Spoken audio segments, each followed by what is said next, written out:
नमस्कार मेरे प्यारे बच्चों। आज मैं कबीरदास की वाणी से एक ऐसे दोहे को लेकर उपस्थित हूँ जिसे आप सुनेंगे और हृदयंगम करेंगे तो ये आपके जीवन में पाथेय का काम करेगा और हमारे जीवन के मार्ग को प्रशस्त करेगा और सुलभ बनाएगा। आइए जानते हैं उस दोहे को। बड़े अनादर जो करे सुने न गुरु की बैन, बड़े अनादर जो करे सुने न गुरु की बैन, नाश होए धन धर्म का रहे न कुल में चैन, नाश होए धन धर्म का रहे न कुल में चैन। अर्थात हम अपने बड़े बुजुर्गों का अगर आदर नहीं कर पाते हैं तो अनादर भी नहीं करें, क्योंकि अनादर करने से हमारा धन और धर्म दोनों का नाश होगा, साथ ही साथ हमारा जीवन सुखमय नहीं रहेगा और हमारे कुल पर संकट के बादल छा जाएंगे।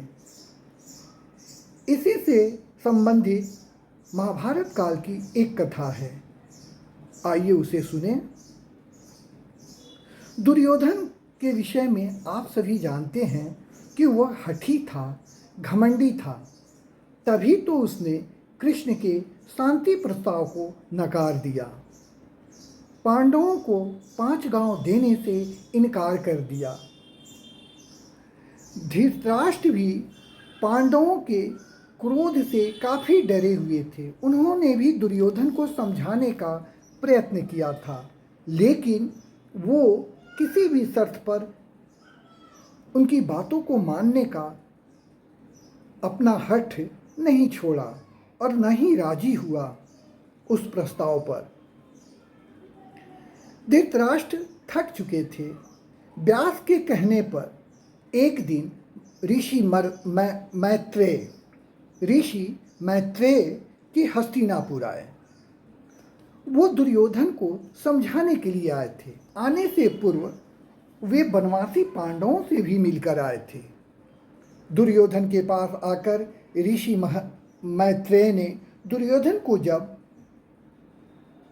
तरह तरह के बातों से समझा रहे थे तो दुर्योधन कुटिलतापूर्वक मुस्कुरा रहा था और हाथी के सूंड की तरह अपने जंघा पर हाथों का प्रहार करके इधर उधर देख रहा था, साथ ही अपने पैरों के नाखून से धरती को कुरेद रहा था।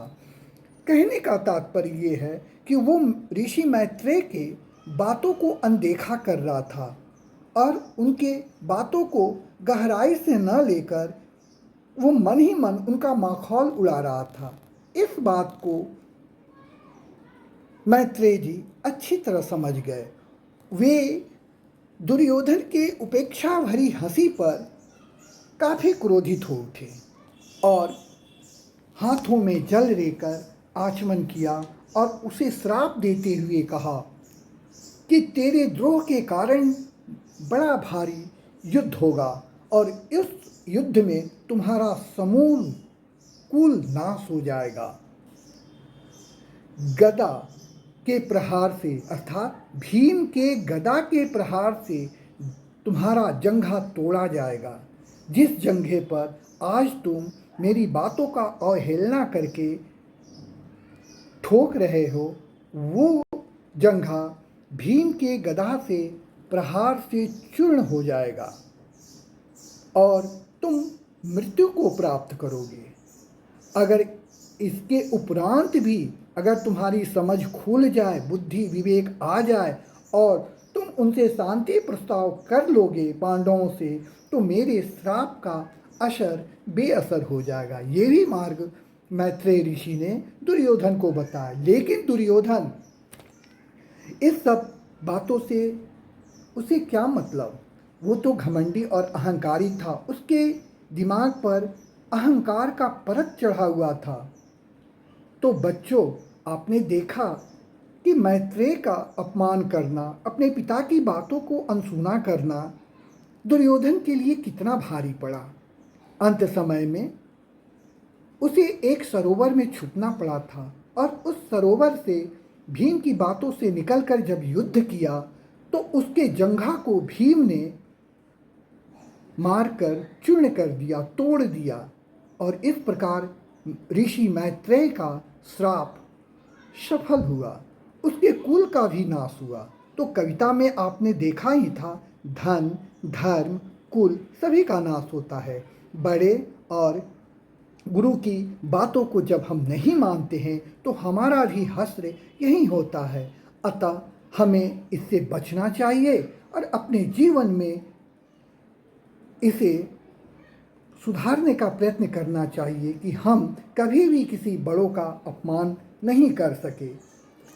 जो बड़ों की बात नहीं मानते हैं उन्हें छोटों से अपमानित भी होना पड़ता है, और जब बड़े अच्छे और भले की शिक्षा दे तो हंसी न उड़ाए उनका और न ही उनके हंसते हुए बातों को अनदेखा करे, क्योंकि जब वे क्रोधित होते हैं तो उनकी बद्दुआ पतन के गड्ढे में हमें गिरा देती है। इसलिए हमें इन कुरीतियों से बचना चाहिए।